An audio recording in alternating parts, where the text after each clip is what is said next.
So what would you say is more important to you, the Republican Party or Trump as the leader of the party? No, I'm so tired of the Republicans. I could give it a darn about the Republican Party.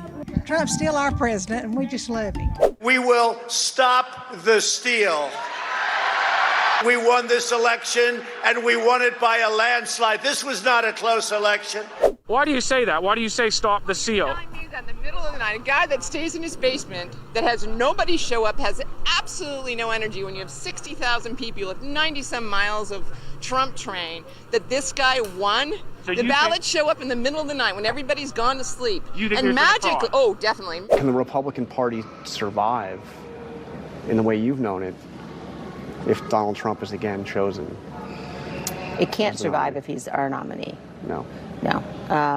I think that he can't be the party nominee, and I don't think the party would survive that. What's up, everybody? Major Retired Richard Ojeda here, and it was about 6 years ago when Lindsey Graham said if Republicans nominate Trump, the party will be destroyed and they will have deserved it. Well, that wasn't much of a prophecy because anybody with an ounce of sense in them knew that that was a given. And it's equally easy to see exactly how and why. Look no further than Lindsey Graham himself. It's because every last one of them will sell their souls for political power, and it took Graham and 99.9% of the Republicans to seal the deal in less than a second. Trump is still your president! It's legal for them to count votes in Pennsylvania 2 days after the election on November 3rd? Yes. You're wrong. Go. I don't even want to talk to you. I believe that Donald Trump won the election. I believe that they tried to steal the election. Millions of people, millions of Republicans have been betrayed by Donald Trump. And that is a really painful thing for people to recognize and to admit, but it's absolutely the case. And they've been betrayed by him, by the big lie. Fast forward to the present, and Liz Cheney and Adam Kinzinger would be the only two Republicans left, while the rest of the party has sipped Trump's fascist Kool-Aid. Cheney says the Republican Party will be dead if Trump is nominated once again. And I say it's news to me that it's alive at all. To me, it died some long, long time ago. If there was a Republican Party, it would have done something the first time Trump was impeached for trying to steal an election by extortion. Or maybe the second time they could have impeached him for trying to yet again steal an election. And how about now when he's trying to get off scot-free for attempting to steal elections so that he can go ahead and try to steal an election in the future?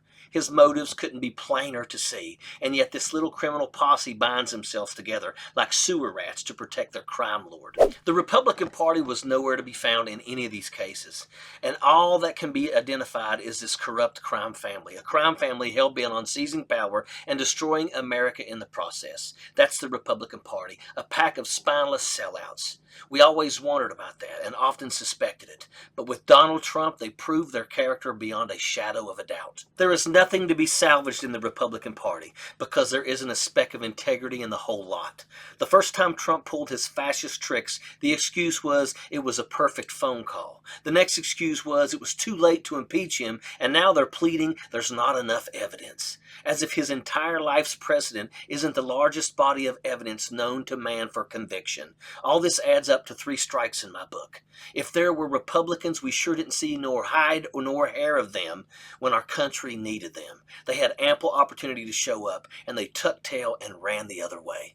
It would be nice to have 2 sane and sensible political parties in our country. As of now, we have one party that proposes an agenda to repair America's infrastructure, protect our future against the effects of climate change, and improve the quality of life for the working class. The other party spends its time pushing imbecile lies about secret Italian satellites changing votes and solicits intellectual advice from a cult online fantasy.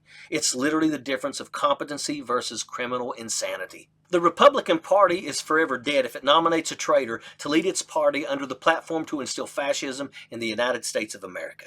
If Trump is convicted like we all know should happen and his evil regime falls completely, then what must happen is a rejection of corruption in our politics, a high standard for conduct, and enough public engagement to ensure oversight so that our democracy is never put into danger like this ever again.